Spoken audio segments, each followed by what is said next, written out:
This Land Cruiser has no plate or conduction sticker on the back, so good luck if it's involved in a hit and run, organized crime, something like that.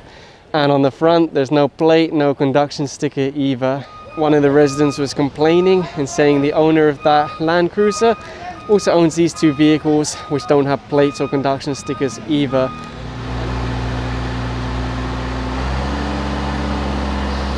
Apparently one gentleman owns 3 cars that have been ticketed. That's why he's asking for some consideration not to be towed. They opened their gate and asked if they can take their vehicles inside instead of having them towed away. Why didn't they put them inside in the first place? So the driver already took the Starex inside, and I think he's now moving this one also. I'm not sure how many licenses were handed over. I know some of them were ticketed as attended, and then some of them are being ticketed as unattended.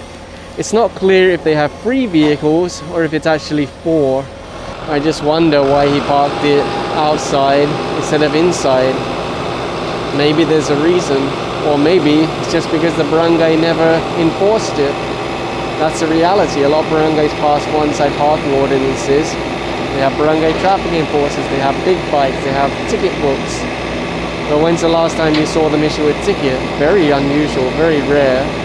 Again, you have a nice building, and they do actually have a car park, but I guess it's not enough spaces, or maybe people don't want to pay. Sometimes that's the truth. So another vehicle that the tow crew are hooking up to now. I'm guessing those shutters are for businesses. They could convert those to parking. You might say, oh, that's extreme. Is it extreme? A lot of people are buying vehicles, they don't have any place to park them. You can literally see the sidewalk with the sewer covers, everything like that, just under this vehicle.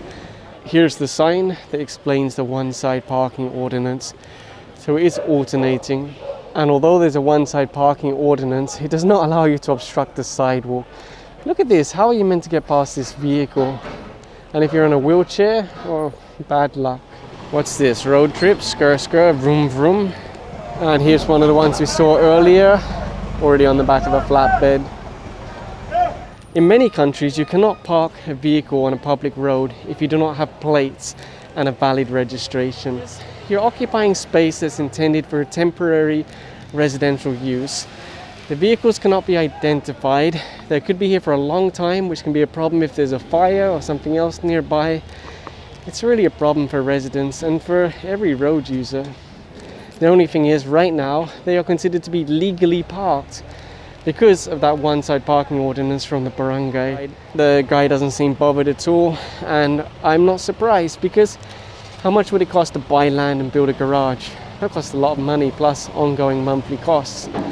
Compared to using the road, where it's free. Yeah, he'll pay a ticket and he'll pay some towing, but the rest of the cars, they're still here because they're parked on the one side that's allowed. A little further along the street, they are hooking up to this jeepney, considered to be illegally parked. I'm not sure if there was a driver, maybe if there's a license. I came here late, so I'm not sure. So apparently it's an abandoned vehicle that's just being used for storage. That's what they said. This tricycle is actually being ticketed now. You may say, why? He's not obstructing the sidewalk. No, he's not obstructing the sidewalk. He's obstructing a private garage, private driveway. That's actually a violation, to block, obstruct someone's private driveway. And that's something that people complain about every day. They say, hey, I'm doing the right thing. I'm parking on my own private property. I cannot leave my house because people keep blocking me in. So that's why he's being issued a ticket for illegal parking. There's no plate attached. Thankfully there is a driver here with a license. And over here you'll see the tow truck hooking up to this one. And just behind that Jeep there's another one that's also about to be towed away, parked on the sidewalk. Manila's finest. Why do they have a sticker of a police? And then over here it has a sticker of HPG, Highway Patrol Group, and Master Rider. Oh my goodness. Maybe, who knows? Aside from that, how can they drive with tires like this, holes in the body and all the other defects? Do they really think that's safe on the road? And behind that Jeep, there's a private vehicle that's also being picked up by the tow truck. It never gets old watching the buses fly along EDSA, moving people, not moving vehicles. That's what the priority is now. EDSA will always have traffic because of the huge volume of private vehicles. But if you can get more people to ride the buses, make it more convenient, make it faster, that's really the way. I was so focused on the buses cutting ahead of the traffic, I forgot to tell you the good news. Starting from December 1, the busway will be operating 24 hours a day and it will be free. The reason why the DOTR are doing this is they're expecting a lot more people moving around during Christmas season, during December. I think starting next year, maybe the Libre and Sakai won't be in operation anymore and people will have to pay. And I've heard mixed reviews on that. Some people said, good, I want to pay because it reduces the queues. Some people said, I like the free ride. Hopefully before the 24-hour operations kick in, they'll be able to remove all the vendors and the tambais. It's really hard for commuters because it's so crowded with people just hanging around. And of course, sometimes those are the same people that are... The good news is that IACT are here to help commuters and even to protect them. They've apprehended many snatchers, pickpockets and other bad guys, basically. In fact, just recently, I saw the MMDA were moving all of these barriers so there wouldn't be a gap anymore because people were squeezing between the gap and then running across the busy highway. The problem is, now they're not squeezing through the gap, they're just climbing over the barrier. That's how stubborn some people are.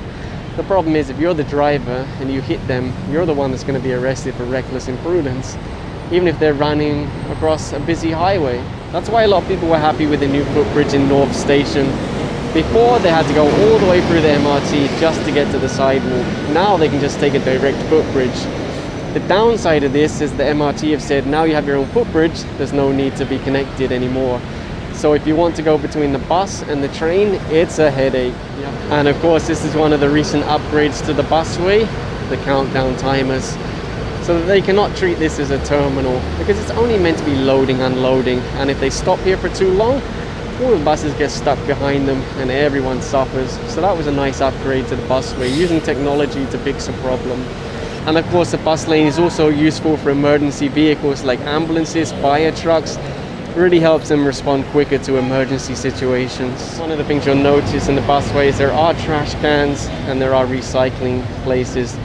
Although honestly, you still see people litter, and that's why the street sweepers still have to come inside here. And that's something else you'll notice. A lot of buses now have doors on both sides. That's something that a lot of people asked for. It just took a little while to get. Many times today I've seen free-flowing traffic become congested because people stop to buy something from this vendor.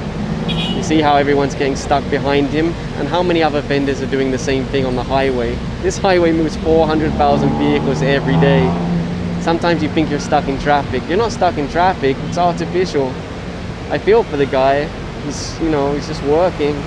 And honestly, it's convenient. You don't have to pull off the road to get a drink. But everyone else on the road, they do get affected. And you might say, hey, it's just a few seconds. Yeah, but it has a knock-on effect. That's the way traffic works. Just look at how organized this system is now compared to before, where you had to fight your way on the bus. Now there's an orderly queue. You're protected from the sun, from the rain. And just look at how many people each bus is carrying. Potentially up to around 50 commuters, while consuming only one lane. That's why it's a little bit frustrating when people say, hey, the bus lane is wasted. There's space there that we could go into. Yeah, if private cars and motorcycles go into the bus lane, it will become congested just like every other lane. And it will be as bad as it was before. And commuters would suffer compared to right now, where commuters actually have a really nice service. And they're moving hundreds of thousands of commuters. So what's wrong with giving them just one lane? It's one lane. One of the hot topics for the bus lane is people who are using it when they're not meant to. Most of the time it's motorcycles, but sometimes it's cars. And what I've noticed with cars is it's usually contractors. They're working on a government project and then they act like they actually work for that agency. So they put the logo on the windscreen, they use the bus lane.